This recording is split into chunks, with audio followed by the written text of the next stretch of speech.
Now that's a question. Cystic fibrosis is, well, a lot of different things to a lot of different people. Nearly 11,000 in the UK. And in the UK, each week, 2 people die from CF and 5 more babies are born with it. Which probably means a lot of you are watching this in search of answers to that big question. So, let's get started. Cystic fibrosis is about genetics. You can't catch it. But if both your parents have the CF gene, there's a 1 in 4 chance you'll be born with the condition. About 1 in 25 people carry the gene, and most don't even know it. And I should say at the start, there's currently no getting rid of it. All sounds a bit gloomy, right? But whilst there's no cure, a lovely life is still possible. Just look at me.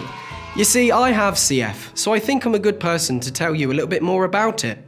Cystic fibrosis is caused by a faulty gene that disrupts the movement of salt and water in the body's cells, making the mucus in people with CF thicker and stickier.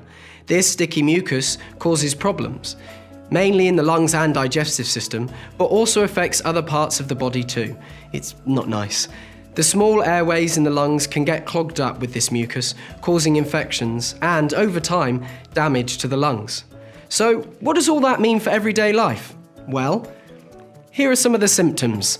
Frequent chest infections, severe or prolonged coughs, wheezing or shortness of breath, abnormal bowel movements, difficulty gaining weight, and for most men, infertility. There's also the issue of never being able to meet up with anyone else with CF.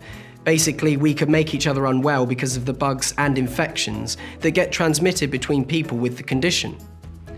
For better or worse, CF is a part of me. It may be an unhealthy relationship, but there are a lot of daily treatments to tackle cystic fibrosis effectively, which can make our union that bit more harmonious. A whole host of antibiotics to fight infections in my lungs. They're not all that colourful, but you get the idea. Physiotherapy to help shift the mucus that builds up around my organs. Enzyme capsules to take with food. They're really not that hard to swallow. And talking of food, we need a special high-fat diet to make sure our bodies get all the nutrients that it needs. And more drugs to thin that sticky mucus. People with CF sometimes need to take over 40 tablets a day. It's a burden for sure, but it's the preferred option.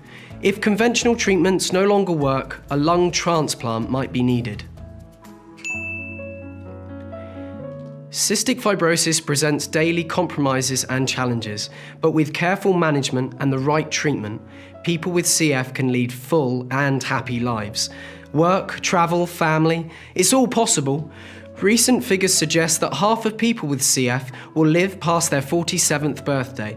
But it's also thought that a baby born today with cystic fibrosis could live longer as life expectancy continues to increase with the amazing advances in treatment and care.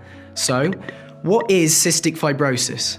It's a serious condition, but one that an army of people out there are very serious about beating for good.